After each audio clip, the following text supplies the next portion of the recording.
Assalamualaikum warahmatullahi wabarakatuh. Yang kami hormati Ibu Eka Novaliana selaku pembimbing mata kuliah Sistem Informasi Manajemen dan teman-teman yang berbahagia. Perkenalkan, kami dari kelompok 10 yang beranggotakan saya Daniel Arjuna Saputra, kedua Muhammad Izul, ketiga Nur Adi Indra, keempat Nur Hadi Purwosasongko, dan yang terakhir Yusmanto Wisnu. Pengembangan sistem informasi oleh pengguna akhir. Pengembangan sistem informasi oleh pengguna akhir atau end user computing adalah bentuk pengembangan sistem yang dilakukan oleh orang-orang yang tidak sepenuhnya ahli atau spesialis tentang sistem informasi.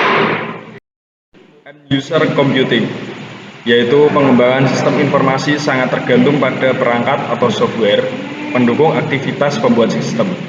Misalnya software spreadsheet seperti Lotus 123, Excel, software finansial seperti IFPS atau sistem W, software model statistik seperti SPSS, eViews, Shazam, software database seperti Visual Basic, MS Access, dan lain-lain.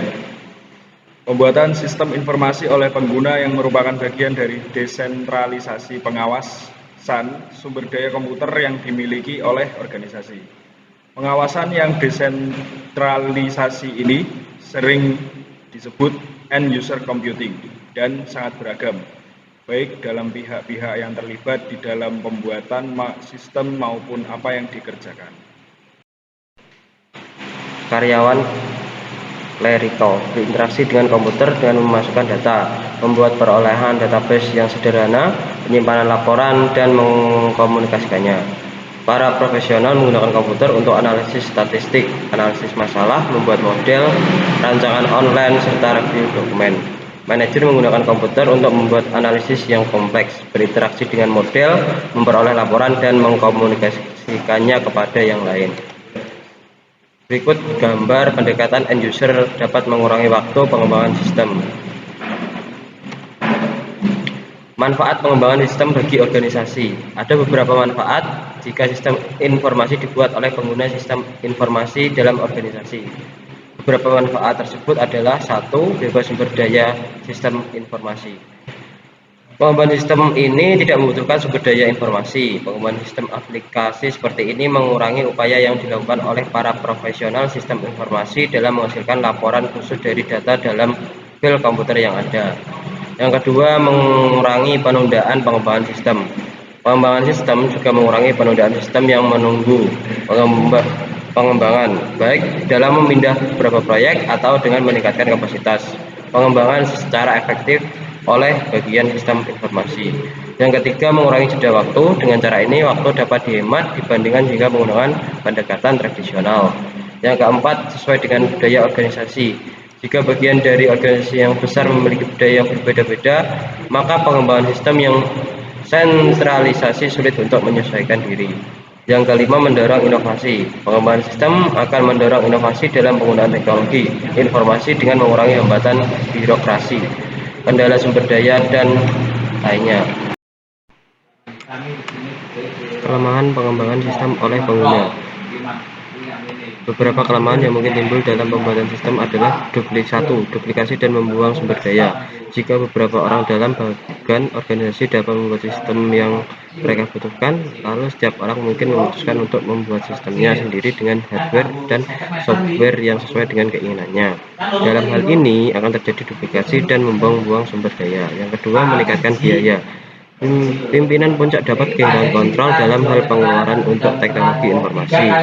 Yang ketiga, kehilangan kontrol terhadap data. Hal ini dapat terjadi ketika setiap orang membuat sistemnya sendiri sementara kontrol terhadap data kurang. Yang keempat, kualitas sistem yang rendah. Sistem yang dibuat mungkin kualitas relatif kurang karena ketidaktahuan pembuat sistem akan aspek keamanan data, kerusakan, dan backup data. Yang kelima, biaya kesempatan dari waktu manajer. Karena keasikan dalam membuat sistem sendiri, manajer mungkin lupa akan aktivitas utamanya. Yang keenam, pemeliharaan sistem. Karena pembuatan sistem seperti ini umumnya tidak terdokumentasi dan rancangannya pun tidak seragam. Pemeliharaan sistem mungkin menjadi masalah, terutama jika pengguna meninggalkan organisasi.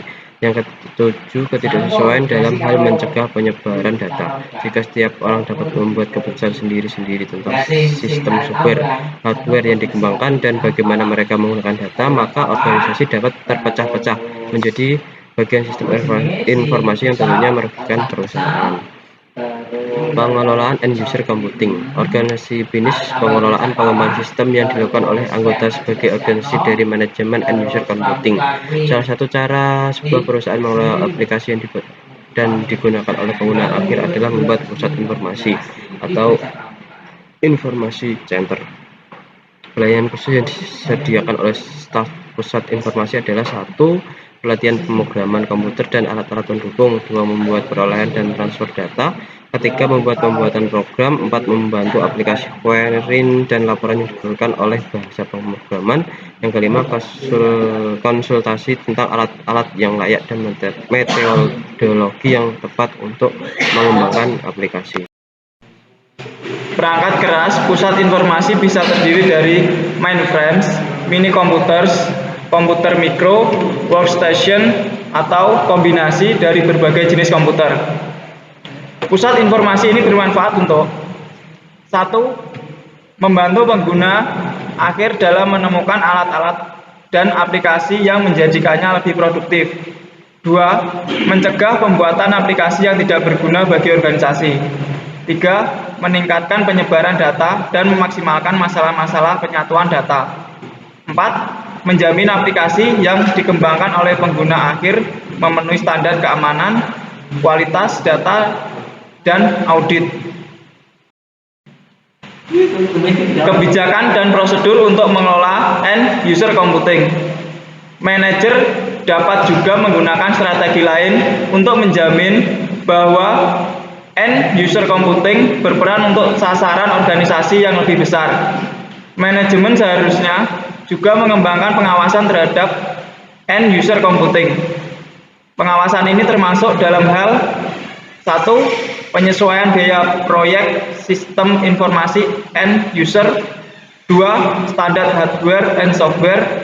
3. Standar perusahaan tentang komputer, software pemrosesan data, sistem manajemen database, software grafik, alat-alat pelaporan. Pengambilan keputusan dari sudut pandang organisasi.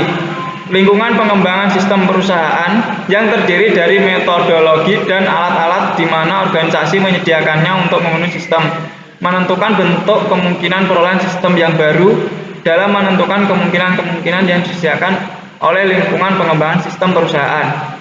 Ada beberapa faktor yang merupakan cara untuk menentukan pengembangan sistem.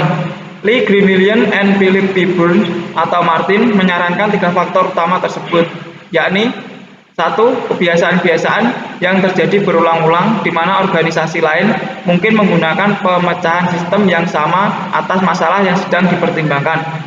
2. Tingkat di mana sistem tersebut akan mempengaruhi perusahaan. Seberapa pentingnya sistem tersebut bagi perusahaan? Seberapa besar dampaknya? Apa dampaknya jika sistem tersebut gagal? 3. Struktur seberapa baik masalah dan solusi sistem dipahami. Dari sudut pandang manajer. Dari sudut pandang manajer, keputusan tergantung pada lingkungan organisasi. Perhatian manajer adalah bagian pergerakan komite tersebut untuk mendukung sistem yang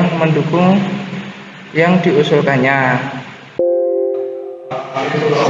Sekian presentasi dari kelompok kami. Apabila ada salah kata, mohon maaf yang sebesar-besarnya. Wassalamualaikum warahmatullahi wabarakatuh.